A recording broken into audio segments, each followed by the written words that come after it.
The cat walked slowly across the concrete, pausing to lick its paw in the middle.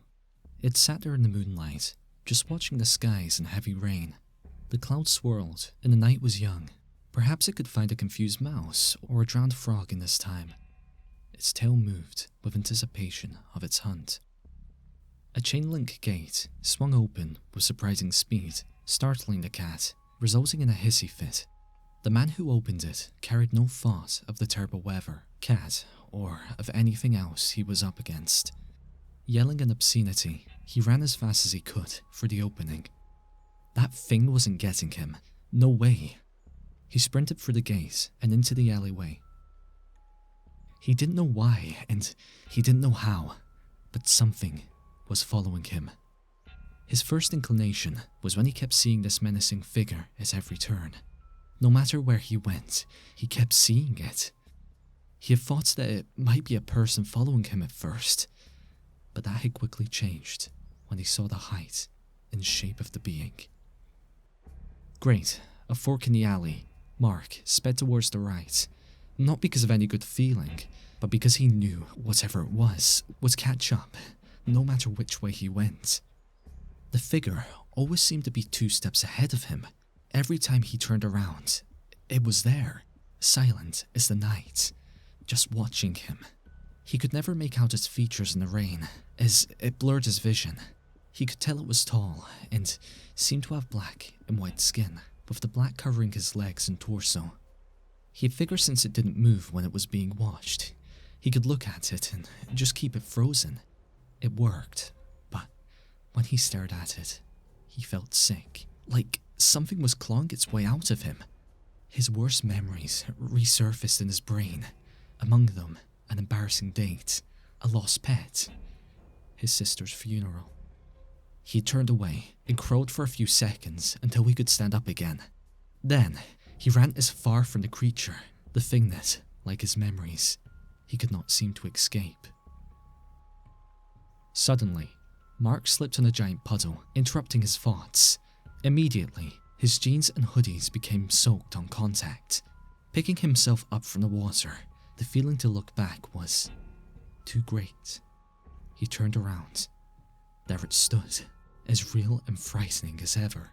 What really startled him was that it was closer because of his tumble, only a mere 20 feet away. Trying not to scream in case that triggered a reaction from the creature, he spun around and ran. The rabbit may not know of the fox, but it will sense danger when it presents itself. This was not unlike the feeling he felt right now. He didn't know what it was, or why it wanted him, but he felt in his genetic memory that this thing was a great threat. If this thing was chasing him, it had probably chased other people, which meant that nobody had gotten away from this thing, ever, or else they didn't live long enough to tell the tale. Mark ran out of the alleyway and into the street. The rain had been coming down hard, he knew that, but until now he hadn't realized how much.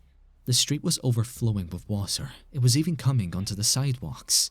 A flash flood. He wasn't really surprised nobody was out, even if it was New York. With this weather, everyone else would be inside, closed and locked doors, leaving him alone with. Realizing his mistake, he threw himself into the street while turning around. The figure had come to a stop about 10 feet from where he was. Then, he went under the water. It was a little surprising being underwater in a city street, but at least it wasn't deep. Finding a hold in the asphalt, he pushed himself up and out of the water. Looking around, he found that the street was going uphill or downhill, depending how you look at it. This meant that there was a slight current in the water, not enough to pull him away, but enough to make him unsteady. Mark looked around, frantic about the creature's whereabouts. In the pouring rain, he couldn't see 10 feet in front of him.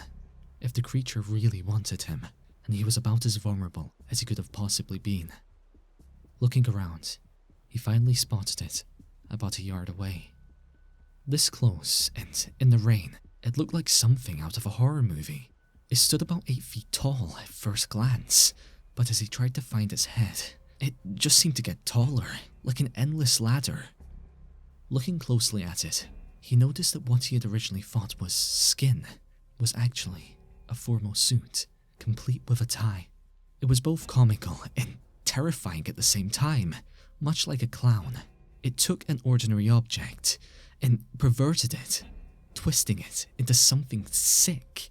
Upon even closer inspection, he realized it was far from perfect. It had large rips in the tie, and one sleeve was torn off about halfway up. It had many tears in the fabric and was stained with several foreboding, rust-colored spots. But when he finally found its face, he screamed.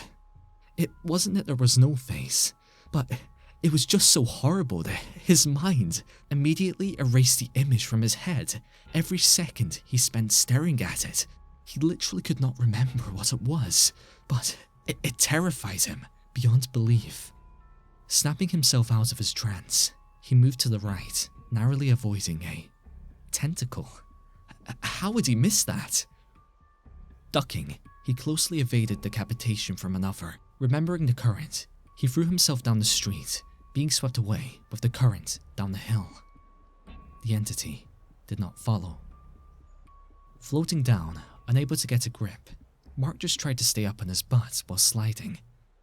Looking ahead, he found to his horror that the creature was already at the bottom of the large hill.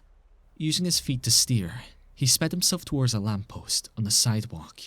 Reaching out, he attempted to grab it, only to find himself falling. Grabbing the edge of the sidewalk as to not be swept in, he realized there must be an open sewer grate below him, unseen in the water. Cursing, he tried to pull himself up. Looking to his right, he spotted the figure about 60 yards away now. Gripping the concrete, he tried to heave himself up. Another quick glance to his right.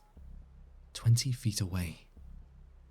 Giving it up, Mark let go and fell with the water.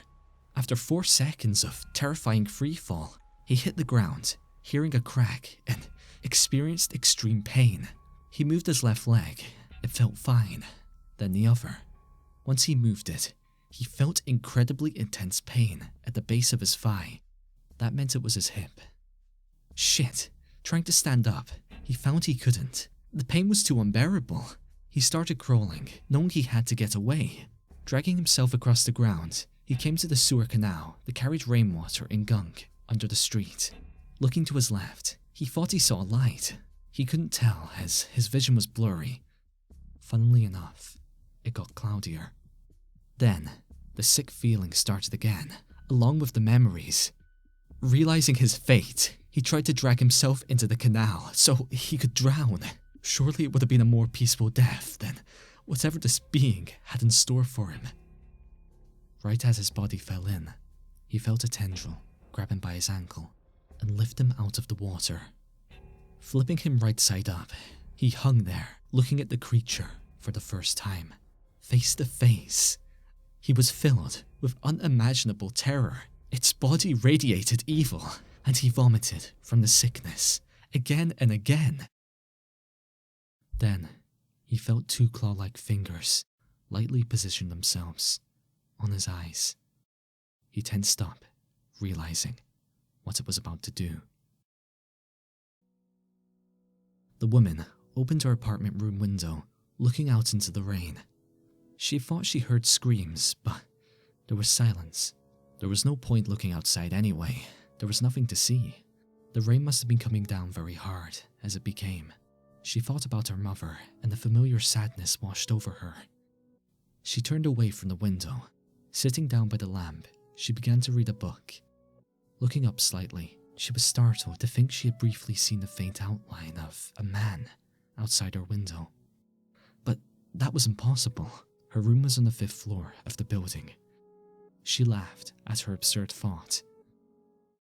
Then she saw the other shadow